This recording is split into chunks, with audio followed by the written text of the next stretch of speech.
Salam sejahtera di dalam kasih Tuhan kita Yesus Kristus. Selamat sore semua.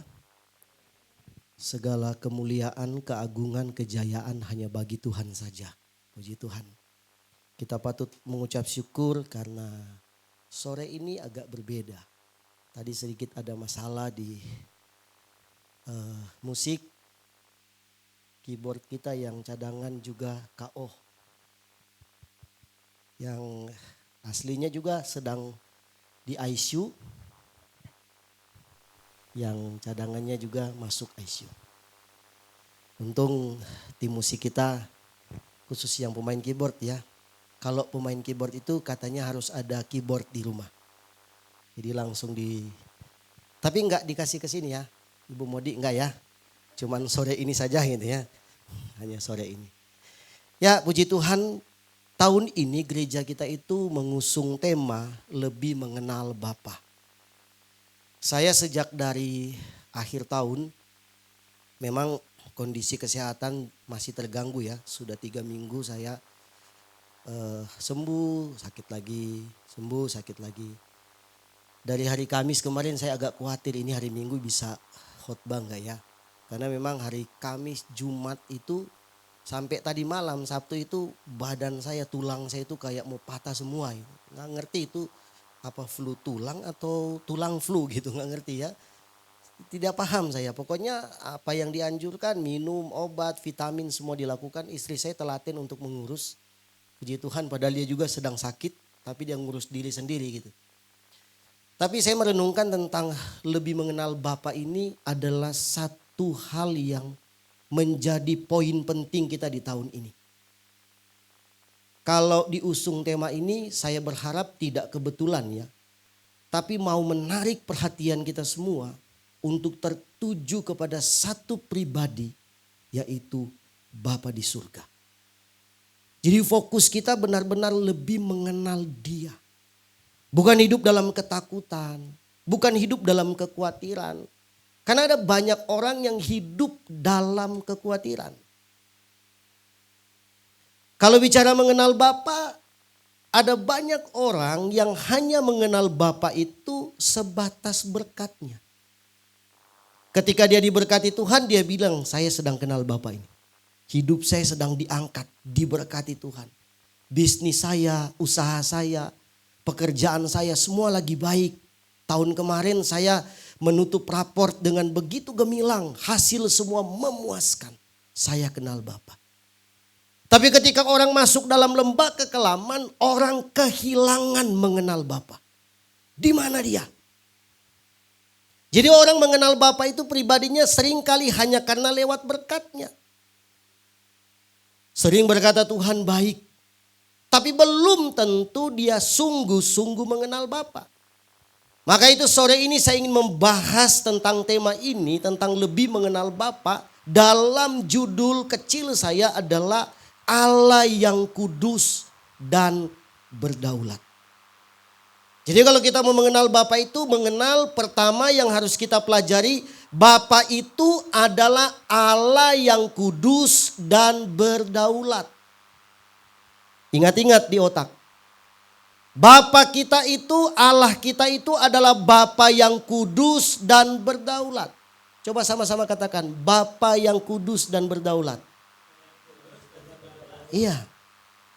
Dalam perjanjian lama, Allah memperkenalkan dirinya bukan melalui teori saja. Tetapi lewat panggilan dan perjumpaan pribadi. Dan salah satu hal yang menjadi pokok pembahasan sore hari ini, saya ingin fokuskan kita kepada satu pribadi yang sering kali kita bahas, yaitu Abraham. Allah melakukan satu perjumpaan pribadi dengan Abraham. Dan apa yang Allah lakukan kepada Abraham? Mari kita mulai baca di dalam Kejadian 12 ayat 1 sampai 4.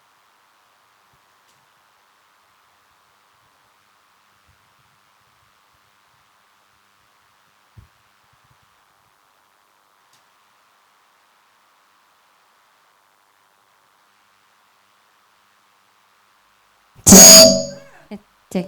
Ya. Kejadian 12 ayat 1 sampai 4. Berfirmanlah Tuhan kepada Abram, pergilah dari negerimu dan dari sanak saudaramu dan dari rumah bapamu. Rumah bapamu ini ke negeri yang akan kutunjukkan kepadamu. Aku akan membuat engkau menjadi bangsa yang besar dan memberkati engkau serta membuat namamu masyhur. Dan engkau akan menjadi berkat. Aku akan memberkati orang-orang yang memberkati engkau dan mengutuk orang-orang yang mengutuk engkau. Dan olehmu semua kaum di muka bumi akan mendapat berkat. Lalu pergilah Abram seperti yang difirmankan Tuhan kepadanya. Dan Lot pun ikut bersama-sama dengan dia. Abram berumur 75 tahun ketika ia berangkat dari Haran. Bapak Ibu jemaat yang diberkati Tuhan, dari pembacaan firman Tuhan sore ini, saya menemukan ada 4 poin penting yang harus kita pelajari bersama. Yang pertama adalah Allah adalah Bapa yang memanggil. Bapa memanggil Abraham. Yang kedua adalah Allah itu kudus. Perhatikan ya, Allah yang memanggil Abraham. Yang kedua, Allah itu kudus. Yang ketiga, Allah itu berdaulat penuh. Dan yang keempat, pengenalan akan Allah selalu menuntut ketaatan dan iman. Mari kita mulai. Yang pertama, Allah adalah Bapa yang memanggil. Ayat 1 tadi sudah dibacakan, berfirmanlah Tuhan kepada Abram. Allah memanggil di sini menunjukkan ada satu relasi yang baik antara Allah dengan Abram. Ada hubungan yang baik antara Allah dengan Abraham sehingga Allah panggil Abraham. Allah tidak mengutus malaikat ketika menyatakan hal itu kepada Abraham. Kirim malaikat kasih tahu Abraham. Allah tidak memakai mimpi. Tiba-tiba Abraham tidur lalu mimpi. Allah enggak WA, enggak. Abraham, saya panggil kamu ya. Tapi Allah berfirman langsung. Ayat 1 tadi, coba ke ayat 1 tadi. Berfirmanlah Tuhan kepada Abram. Allah berfirman langsung. Jadi ini menunjukkan satu hubungan, satu relasi yang baik antara Allah dengan Abram. Sebelum saya lanjut ini, kita simpan dulu ini ya. Simpan dulu. Zaman dulu ada yang suka ngomong gitu ya, simpan dulu. Kita lihat dulu satu poin yang menarik sebelum saya bahas tentang Abram. Alasan kenapa Allah memanggil Abram. Ada hal yang menarik kalau kita lihat tentang pembacaan dari Kejadian pasal 11 ke belakang. Itu manusia itu mengalami 3 fase kejatuhan. Dari Kejadian 1 sampai Kejadian 11, manusia mengalami 3 kali fase kehancuran atau kejatuhan dalam hidup mereka. Yang pertama, Kejadian pasal 3. Enggak usah dibaca ya. Taulah ya, Kejadian pasal 3 itu bicara tentang manusia jatuh ke dalam dosa, lalu manusia kehilangan kemuliaan Tuhan. Bapak Ibu perhatikan, ketika manusia jatuh ke dalam dosa, kehilangan kemuliaan Tuhan, itu berarti manusia kehilangan tuntunan Tuhan. Tak ada satu manusia pun di dunia ini yang tidak butuh tuntunan Tuhan. Karena kita berjalan dalam kegelapan. Kita berjalan di dalam ketidaktahuan kita. Ke depan itu mau apa? Kalau Allah tidak menuntun kita di 2026, kita akan mengalami kejatuhan. Manusia pertama jatuh dalam dosa. Yang kedua, kejatuhan yang kedua pasal 6. Yaitu bicara tentang kejahatan manusia. Ketika anak-anak manusia menikah dengan anak-anak malaikat. Lalu Allah mengirimkan air bah untuk memusnahkan manusia. Hanya satu keluarga yang diselamatkan Tuhan. Yang ketiga, pasal 11. Pasal 11 ini bicara tentang apa? Tentang kesombongan manusia mendirikan menara Babel. Allah menyerahkan bahasa manusia. Allah menghancurkan, mengacau balaukan bahasa manusia. Karena manusia terlalu sombong. Saudara harus tahu, yang membuat Lucifer jatuh dan dibuang dari surga adalah kesombongan. Tuhan tidak suka orang sombong. Allah erakkan semua sehingga bahasa menjadi terpecah. Tapi menarik, di akhir dari pasal 11, Bapak Ibu akan menemukan satu kisah yang berbeda di mana ketika Terah, ayahnya Abraham, membawa keluarga itu keluar dari tanah Ur Kasdim pindah ke Haran. Walaupun Haran itu masih di wilayah Mesopotamia, Ur Kasdim. Tapi mereka sudah keluar dari daerah di mana mereka tinggal. Pasal 11 ayat yang terakhir. Maka pasal 12 ayat pertama yang sudah kita bacakan tadi. Disitulah penyataan Allah terhadap Abraham. Kita kembali ke yang tadi. Yang saya bilang tadi simpan. Allah memanggil Abraham itu tidak ada penjelasan panjang di dalam Alkitab. Alkitab tidak menjelaskan panjang kenapa Allah panggil Abraham. Tidak ada alasan mengapa Allah memanggil dia. Tidak dijelaskan, tidak dicatat di situ kenapa Allah panggil dia. Ini penting Bapak Ibu untuk kita pahami. Alkitab sengaja menekankan bahwa Allah berinisiatif lewat anugerahnya untuk memanggil Abraham. Jadi bukan karena prestasi Abraham. Bukan karena keunggulan Abraham lebih baik dari orang-orang zaman itu. Bukan karena Abraham ini spesial. Makanya saya katakan ketika kita ada di tempat ini Bapak Ibu.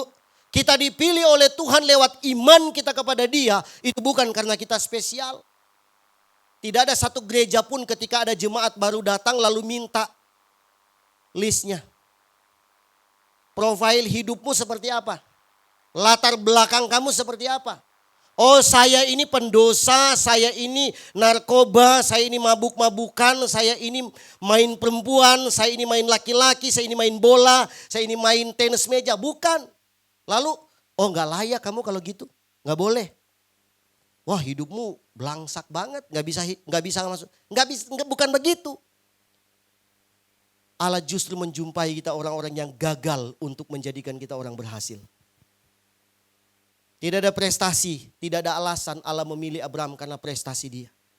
Lalu apa alasannya, apa tujuan Allah? Yang pertama Allah mau membangun satu generasi baru, yaitu generasi yang memuliakan Allah.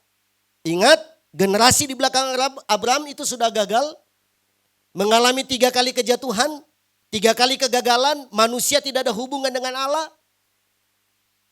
Lalu ketika masuk pada generasi Abraham, Allah panggil dia untuk membangun satu generasi, yaitu generasi yang mau memuliakan Allah. Allah mau membangun satu generasi di mana tempat Allah mencurahkan berkat-berkatnya, itu ditulis dalam ayat yang kedua. Coba munculkan ayat yang kedua. Aku akan membuat engkau menjadi bangsa yang besar dan memberkati engkau serta membuat namamu masyhur dan engkau akan menjadi berkat. Wah, ini ayat ini luar biasa. Berkatnya itu ganda. Ya kan? Berkatnya itu double. Dia mendapat berkat lalu dia menjadi berkat. Ada banyak orang yang sudah hidup diberkati tapi tidak menjadi berkat. Di sini tidak ada. Di sana banyak. Jadi kita bukan hanya hidup diberkati tapi harus menjadi berkat. Karena dikatakan engkau akan menjadi berkat bagi segala bangsa. Ketika gereja kita ini diberkati Tuhan secara rohani, kita nggak boleh eksklusif di sini. Harus menjadi terang bagi banyak orang. Sehingga kita menerima dengan lebar, dengan terbuka lebar. Siapapun yang mau datang beribadah untuk menikmati berkat Tuhan, silahkan kita menerima. Jadi yang pertama Allah membangun satu generasi yang memuliakan Allah. Generasi yang mau diberkati oleh Tuhan. Apakah kita mau menjadi generasi yang memuliakan Tuhan? Amin. Apakah kita mau menjadi generasi yang diberkati Tuhan? Aminnya lebih kencang dong. Amin. Amin. Kalau memuliakan Allah, amin. Diberkati, haleluya. Gitu ya. Tuh harus diterima. Enggak amin ya enggak diberkati. Ganjam. Jadi kita harus sadar itu. Mengenal Allah itu di situ. Lalu poin yang kedua kita lihat Allah yang memanggil Abraham itu Allah yang kudus. Kenapa begitu? Lalu apa kaitan dengan Abraham? Allah yang kudus memanggil Abraham keluar dari kehidupan yang lama. Makanya dalam ayat yang ke-1 tadi, pergilah dari negerimu dan dari sanak saudaramu dan dari rumah bapamu. Bapak Ibu perhatikan. Cara kerjanya Allah itu luar biasa. Ada pertanyaan begini. Apakah Allah tidak bisa memberkati Abraham di tempatnya? Di Haran? Bisa. Abraham di situ sudah kaya. Itu faktanya ya, harus kita tahu. Dia sudah hidup dalam kelimpahan di situ. Tapi kelimpahan Abraham itu bukan dari Tuhan. Karena dia masih penyembah berhala. Tapi dalam penyembahan berhala itu dia sadar bahwa ada Allah lain yang sebetulnya menjadi penguasa. Maka dia beriman kepada Allah itu. Lalu Allah mau buat perjanjian. Inilah covenant pertama. Ya, covenant kepada manusia. Perjanjian pertama Allah akan memberkati Abraham. Sampai keturunanmu akan diberkati oleh Tuhan. Tapi syaratnya satu Abraham. Kamu harus tinggalkan tempatmu. Tidak boleh tinggal di Haran. Jadi Allah mau supaya Abraham itu keluar. Kenapa demikian? Karena Allah itu kudus. Tempat di mana Abraham tinggal itu tidak kudus. Abraham itu terkontaminasi dengan lingkungan yang tidak kudus. Allah harus pisahkan dia supaya dia memiliki kehidupan yang baru. Saya mau bilang, mengenal Tuhan itu gak boleh setengah-setengah. Gak boleh. Satu kaki dalam kehidupan lama, satu kaki di kehidupan baru. Makanya ada istilah bilang kalau mau bahasa sekalian. Allah gak tanggung-tanggung. Jarak tempuhnya jauh Bapak Ibu. Dari Haran ke tempat yang ditunjukkan Allah kepada Abraham itu jauh sekali. Dia harus pisahkan. Karena kekudusan Allah menuntut pemisahan. Kekudusan Allah menuntut kita terpisah dari kehidupan gelap. Gelap dan terang tidak bisa menyatu. Tidak boleh. Kita harus punya prinsip dalam kehidupan kita. Allah tidak berkata begini, tetaplah di tempatmu. Aku akan memberkati engkau di sana. Enggak. Tapi sebaliknya apa yang dikatakan Allah? Pergilah. Allah panggil untuk pergi. Kekudusan Allah selalu memisahkan terang dari gelap. Memisahkan iman dari kebiasaan lama. Kita sebagai anak Tuhan hidup di dalam jalurnya Tuhan. Kita bukan orang yang lama lagi. Tapi kita sudah dibaharui oleh Tuhan. Memisahkan antara ketaatan Abraham kepada Allah dengan zona nyamannya dia. Ada banyak orang sulit taat kepada Tuhan karena tinggal di zona nyaman. Saya masih nyaman kok di sini. Udahlah, saya tidak terlalu taat sama Tuhan.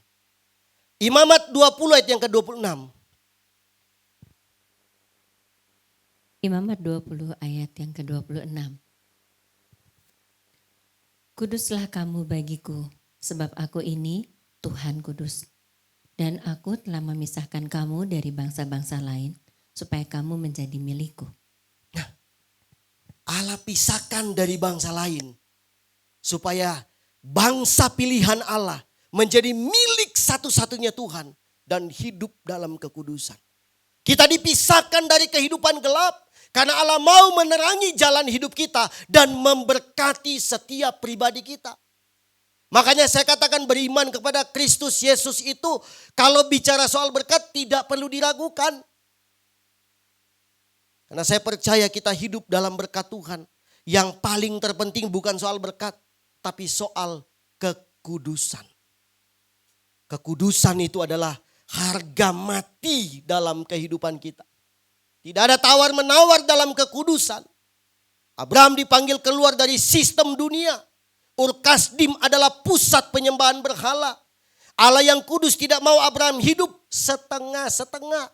Setengah beriman kepada kehidupan lama, penyembahan berhala, setengahnya lagi beriman kepada Tuhan. Kalau lagi butuh Tuhan, yang lama saya tinggalkan. Kalau lagi nggak butuh Tuhan, saya ke yang lama. Ya nggak bisa begitu. Tentukan pilihan kita untuk menjadi pribadi penyembah Tuhan. Pengenalan akan Bapa dimulai dari ketika kita rela meninggalkan hal-hal yang tidak berkenan kepadanya. Bapak Ibu, pertobatan itu titik awalnya dimulai dari ketika kita berbalik dari kehidupan yang lama, ini lama, kita berbalik dan kita tinggalkan. Itu titik awal kita mengenal Allah. Kalau tahun ini bukan mengenal lagi, tapi lebih mengenal Bapa. Jadi kita lebih dalam mengenal Bapa yang sudah memanggil kita dari kegelapan kepada terang yang ajaib. 2 Korintus 6 ayat 17 dan 18. 2 Korintus 6 ayat 17 dan 18. Sebentar.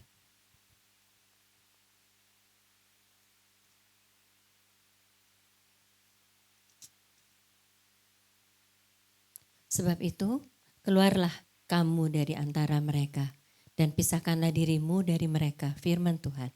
Dan janganlah menjamah apa yang najis, maka aku akan menerima kamu. Dan aku akan menjadi bapamu dan kamu akan menjadi anak-anakku laki-laki dan anak-anakku perempuan. Demikianlah firman Tuhan yang Maha Kuasa. Ada banyak orang tahu kalau mengenal Allah Bapa di zaman perjanjian lama, di hukum Taurat, itu labelnya itu Allah itu keras, tegas, tanpa kompromi. Seakan-akan tidak ada unsur kebaikan di situ. Allah itu Allah yang sangar, Allah yang jahat dalam tanda petik. Kalau Bapak Ibu baca Alkitab perjanjian lama, menemukan ayat-ayat yang diturunkan di dalam hukum Taurat, mata ganti mata, gigi ganti gigi. Atau di dalam perjanjian baru sempat dikutip tentang daripada kamu masuk neraka gara-gara telinga, mending telingamu dipotong. Itu kan kutipan dalam perjanjian lama.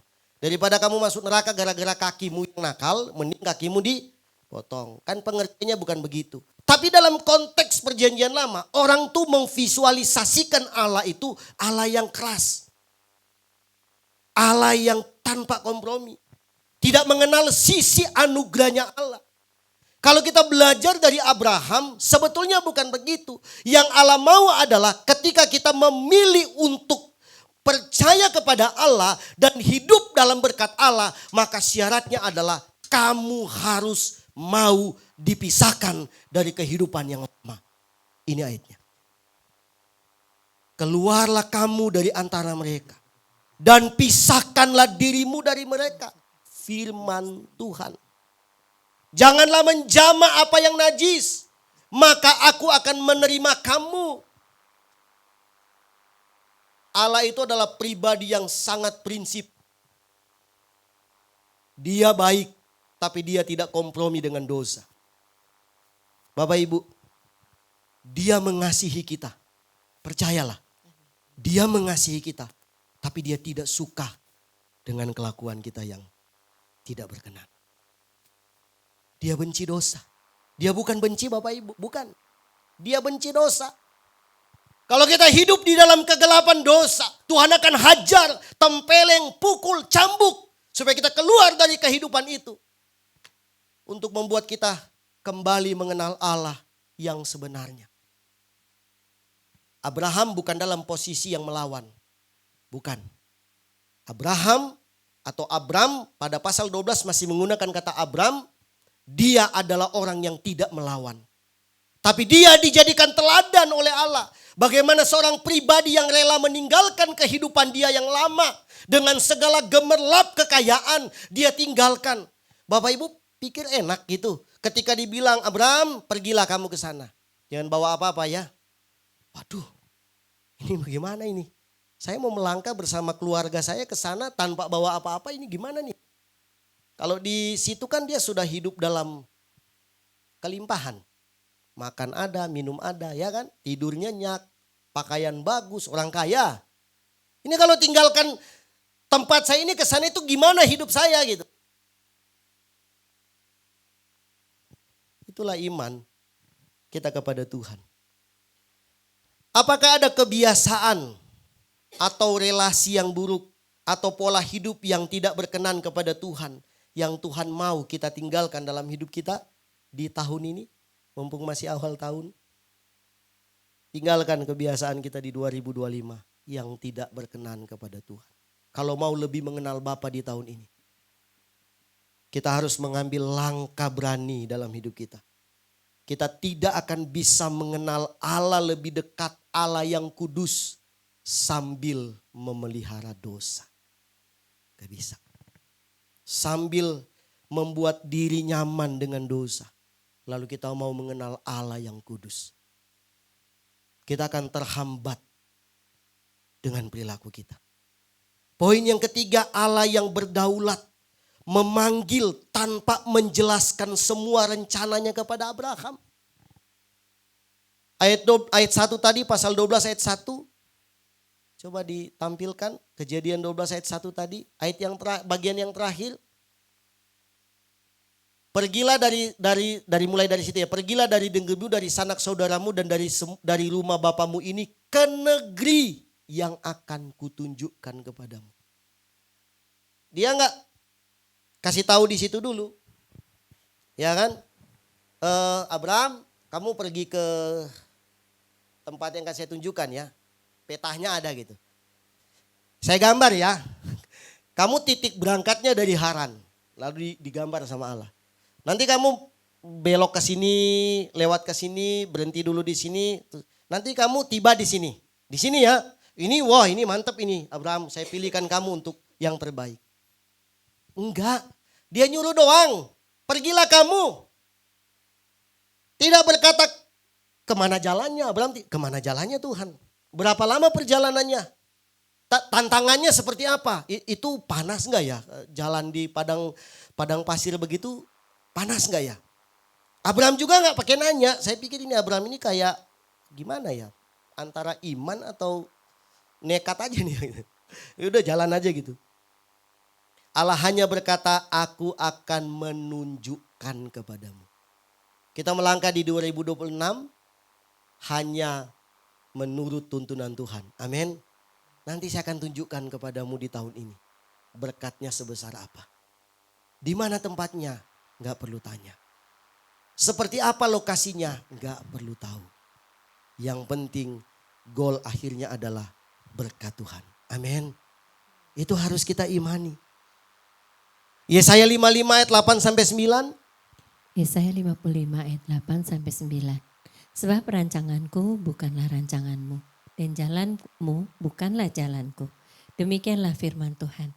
Seperti tingginya langit dari bumi, demikianlah tingginya jalanku dari jalanmu dan rancanganku dari rancanganmu. Rancangan Tuhan itu bukan rancangan kita. Sama halnya dengan Yeremia 29 ayat 11. Sebab aku ini mengetahui rancangan-rancangan apa yang ada padaku mengenai kamu. Perhatikan kata pertama, sebab aku ini kata Tuhan mengetahui. Bapak Ibu, kita dibawa Tuhan pada rencana Tuhan, Allah tahu rancangannya. Jadi Allah menuntun kita kepada rancangan Tuhan, Allah tahu. Kalau kita beda, kita berjalan dalam ketidaktahuan.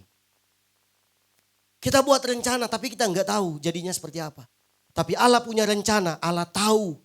Allah sudah tahu goalnya pasti akan baik.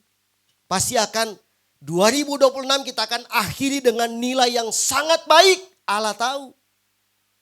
Karena Allah bilang aku mengetahui rancangan-rancangan apa yang ada padaku mengenai kamu.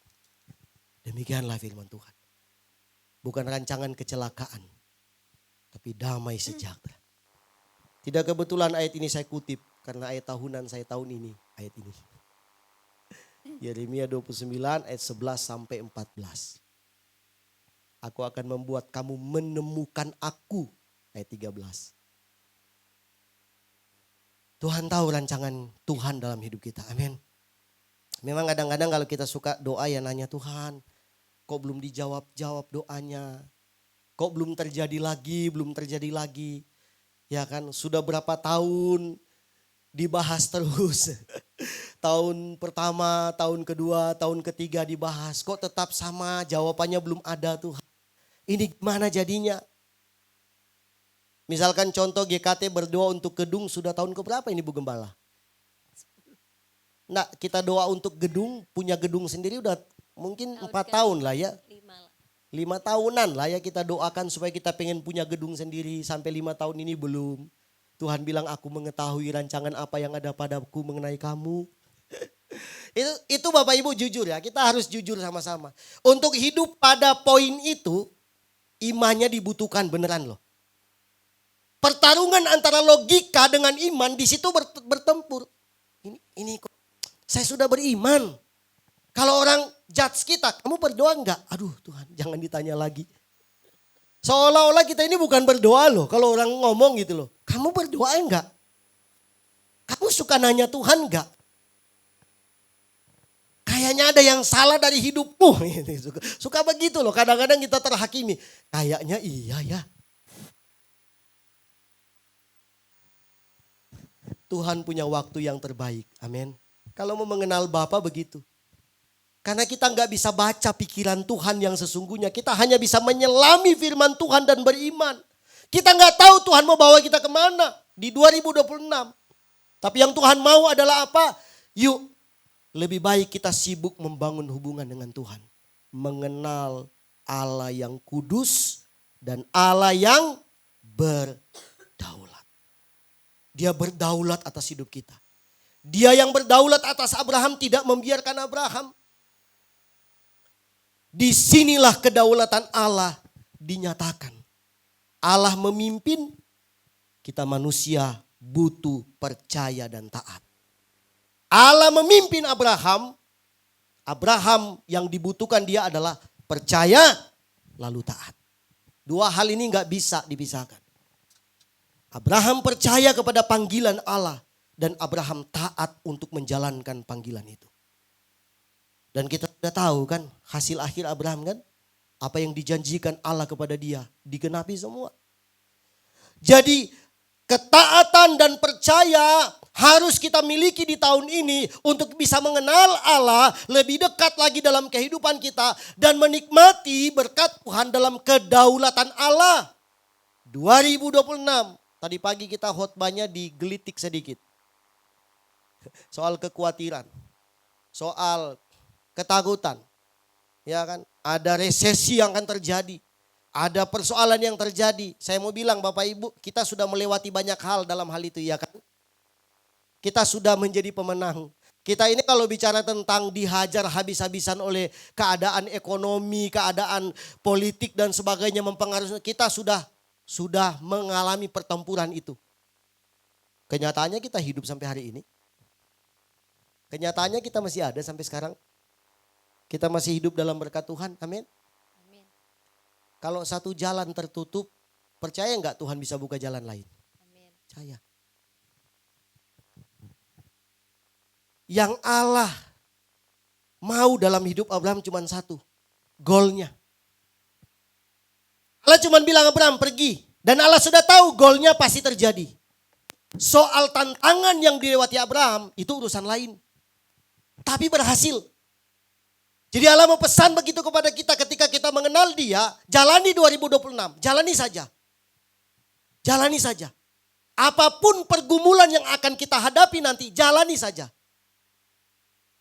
Ujungnya nanti kemenangan menjadi bagian kita. Karena itu janji Allah loh. Amsal 3 ayat yang kelima. Amsal 3 ayat 5. Dengar baik-baik ini. Percayalah kepada Tuhan dengan segenap hatimu dan janganlah bersandar kepada pengertianmu sendiri. Dua hal penting. Satu, percaya kepada Tuhan dengan segenap hati. Yang kedua, jangan bersandar kepada pengertianmu sendiri. Percaya. Abraham percaya. Percaya itu butuh tindakan. Kita perlu melangkah untuk membuktikan panggilan Tuhan dalam hidup kita. Kita ini ibarat Abraham yang sedang dipanggil dikeluarkan dari kehidupan yang gagal kepada kehidupan yang berhasil. Saya tidak mau katakan 2025 adalah tahun yang gagal dalam hidup kita. Karena ada banyak orang yang berhasil di tahun 2025. Tapi 2026 akan menjadi tahun lebih spektakuler dalam kehidupan kita. Hanya satu perkara, percaya kepada Tuhan dengan segenap hati.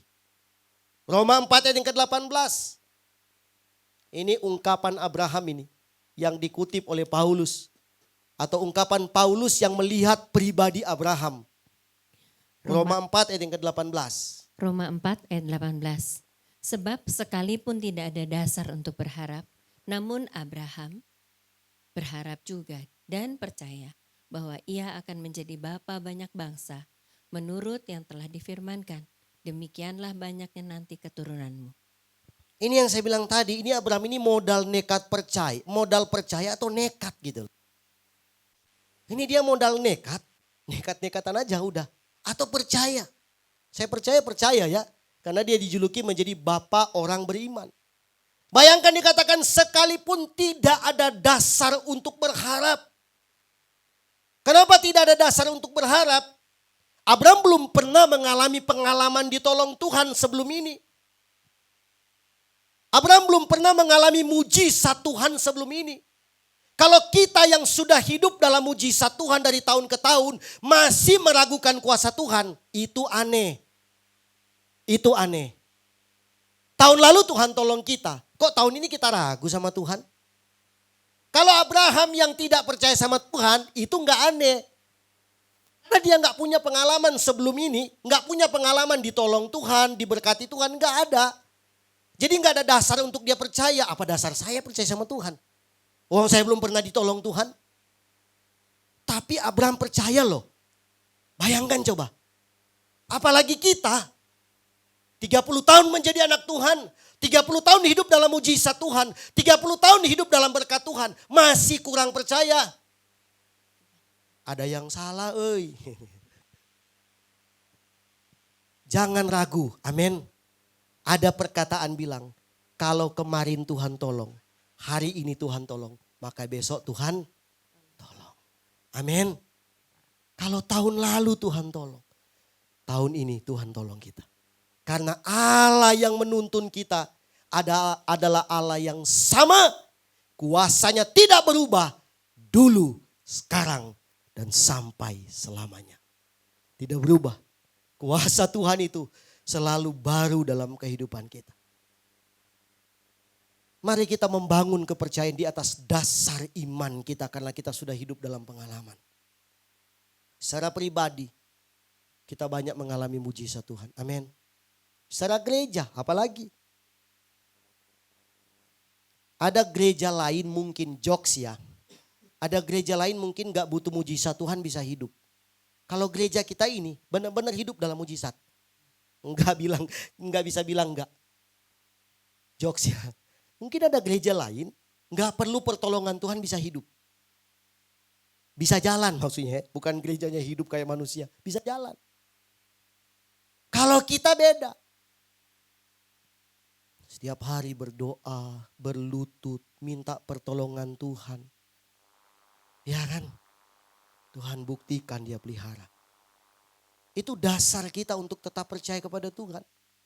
Kita pernah berada dalam lembah kekelaman bukan? Bagaimana keadaan Bapak Ibu ketika dalam lembah kekelaman? Tuhan ada di sana? Ibu Ariana, Tuhan ada di sana? Ada. Ya, Tuhan ada dalam lembah kekelaman dengan kita. Apalagi sekarang sudah keluar dari lembah kekelaman. Orang tuh aneh lucu. Dalam lembah kekelaman imannya muncul. Di luar lembah kekelaman khawatir. Tuhan tolong gak ya? Kamu tadi di bawah sana loh. Kamu hidupnya di bawah sana, di lembah itu. Kamu bisa fight. Kamu bisa dengan begitu yakin Tuhan angkat hidupmu. Sudah di atas, kadang kok kamu kurang yakin. Perlu di treatment lagi nih orang satu ini gitu. Perlu dikasih tahu lagi. Di mana imanmu sekarang? Allah yang kudus tapi Allah berdaulat. Amin. Dia memisahkan kita dari kehidupan yang gelap. Tapi dia tidak biarkan kita berjalan sendiri. Dia berdaulat atas hidup kita. Dia memanggil Abraham keluar dari tanah itu. Tapi dia tidak biarkan Abraham berjalan sendiri. Dia tuntun Abraham sampai kepada kesuksesan. Kalau ada ilustrasi ringan gini. Kalau Tuhan menjelaskan semua dari awal kepada Abraham.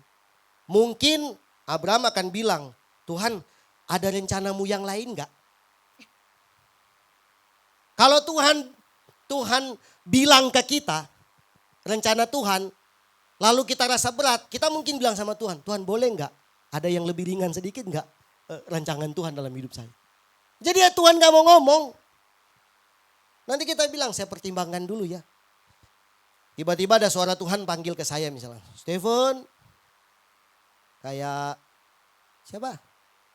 Yang dipanggil 3 kali Samuel. Stephen, ya Bapak. Pergilah kamu ke Kalimantan, pedalaman banget. Ini yang manggil siapa sih? Saya katanya. Oh, panggil lagi Stephen, pergilah kamu ke Kalimantan, pedalaman banget. Ketiga kali nanya, Tuhan asli Tuhan ya. Di mana tempatnya? Itu di sana di suku Dayak yang paling dalam makan orang itu. Boleh enggak Tuhan agak kota sedikit, jangan ke dalam gitu. Boleh enggak? Kita pertimbangkan. Jadi Tuhan gak ngasih tahu kemana, yang Tuhan bilang pergilah kamu, melangkahlah. Karena ada Tuhan di sana. Amin. Kata seorang hamba Tuhan bilang, kita gak boleh terfokus kepada sorga Bapak Ibu. Fokusnya kepada Tuhan. Kenapa begitu? Sorga itu bukan tujuan akhir. Tujuan akhir kita adalah hidup bersama Tuhan. Kalau Tuhan pindah ke neraka, neraka bisa jadi sorga. Sorganya jadi neraka. Kita masuk surga Tuhannya nggak ada di situ. Di mana Tuhan? Udah pindah ke sana itu, ke neraka ya cilaka. Itu jokes. Maksudnya kita jangan fokus kepada apa yang menjadi keinginan kita. Biarkan Tuhan yang membangun rencana dalam hidup kita. Yang terakhir, dari semua yang kita sampaikan tadi, yang saya sampaikan tadi tentang panggilan Tuhan. Maka dibutuhkan iman kepada Tuhan. Coba ayat yang terakhir tadi di dalam Kejadian tadi. Kita lihat di ayat yang ke-4. Lalu pergilah Abraham seperti yang difirmankan Tuhan kepadanya. Amin. Dan Lot pun ikut bersama-sama dengan dia. Abraham berumur 75 tahun. Di sini ada yang umur 75 tahun? Belum ada ya? Berarti belum masa dipanggil Tuhan untuk melangkah. Bukan dipanggil ke surga, maksudnya untuk melangkah. 75 tahun. Kita masih di Haran berarti ya. Tunggu 75 tahun, oh salah. Bukan. Lalu pergilah Abraham. Bapak Ibu, ini butuh keimanan. Melangkah dengan iman. Untuk lebih mengenal Allah. Saya mau katakan begini, yang terakhir, perhatikan. Pengalaman hidup, pengalaman iman akan membuat kita bisa lebih mengenal Bapa. Pengalaman iman Abraham ketika dia meninggalkan Haran, Ur Kasdim, sampai ke tempat tujuan Allah tentukan buat dia. Perhatikan, pengalaman itu membuat Abraham betul-betul kenal Allah. Karena dalam sepanjang perjalanan Allah menyatakan banyak mujizat dalam hidupnya. Ini yang dialami oleh seseorang yang bernama Ayub. Coba kita lihat Ayub 42 ayat yang kelima. Ayub 42 ayat 5. Hanya dari kata orang saja aku mendengar tentang engkau. Tetapi sekarang mataku sendiri memandang engkau. Ayub di pasal pertama bukan gak kenal Allah. Karena pengenalan dia akan Allah itulah yang diizinkan Allah dicobai iman dia. Tapi mengenali lebih dalam lagi ketika pasal 42. Pada saat Ayub dibawa dalam kondisi yang terburuk dalam hidupnya. Di situ dia benar-benar baru tahu bahwa Allah yang dia sembah adalah Allah yang besar. Yang bisa mengangkat hidupnya. Pasal 42 adalah pasal yang sangat mengubah kehidupan Ayub. Segala yang hilang dari dia diganti Tuhan 2 kali lipat. Ayub bilang, sekarang saya lebih mengenal engkau. Bukan tidak mungkin tahun ini ketika kita lebih mengenal Bapa, ada ujian-ujian iman yang akan kita hadapi tahun ini. Saya tidak mau mengatakan hal-hal yang menyenangkan hati kita, Bapak Ibu. Tapi siaplah untuk kita berperang di tahun ini. Menghadapi banyak tantangan. Tapi berita baiknya, jangan takut.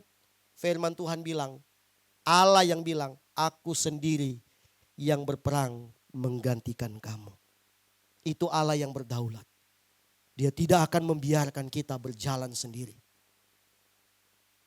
Daud, pengenalan akan Allah membuat Daud tahu bahwa Allah itu berkuasa. Maka ketika Daud menghadapi Goliat, Daud bilang sama Goliat, "Goliat, kamu datang dengan lembing, tombak dan pedang. Kamu datang, kamulah yang menghina Allah orang Israel. Goliat, saya datang dengan membawa nama Tuhan." Hanya dengan satu kali putaran, plak, Goliat tumbang. Kita tidak butuh energi yang banyak untuk mengalahkan tantangan. Karena ada Tuhan yang membantu kita. Amin. Jangan kuras tenagamu tahun ini untuk memikirkan pergumulan hidup. Lebih baik kita lebih banyak berlutut di kaki Tuhan. Tanda menyerah. Tuhan, saya tidak sanggup kalau tidak ada Tuhan. Itu ungkapan Musa. Kalau bukan Tuhan yang menyertai aku, saya tidak akan mau melangkah, melanjutkan perjalanan. Tuhan bilang, Allah bilang, saya kirim malaikat. Enggak. 3 malaikat enggak. 100 malaikat enggak. 3.000 malaikat enggak. Harus Tuhan yang turun tangan. Kalau bukan Tuhan, dia tidak mungkin melangkah. Mari kita mengenal Allah yang kudus dan berdaulat tahun ini. Percayalah. Kita akan banyak diperas tahun ini Bapak Ibu ya. Sifat-sifat kita yang mungkin kurang berkenan diminta Tuhan untuk dikeluarkan dari kehidupan kita. Untuk supaya kita bisa mengalami berkat Tuhan. Amin. Kalau Abraham tidak melangkah, tidak percaya, tidak mau dipisahkan dari rumahnya, tidak ada kisah ini di Alkitab. Gak akan ada. Dan betul-betul terbukti lewat dia bangsa-bangsa diberkati Tuhan. Amin. Bangsa-bangsa diberkati Tuhan.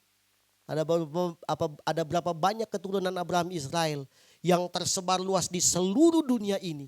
Mereka menjadi orang-orang yang membangun negara-negara itu. Itu goalnya. Diberkati bangsa-bangsa. Secara rohani itu secara sejarah. Secara rohani kita hidup di dalam Tuhan. Kita mengenal Bapa.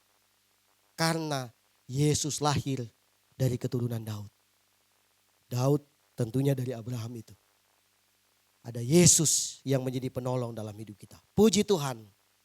Tuhan Yesus memberkati kita semua.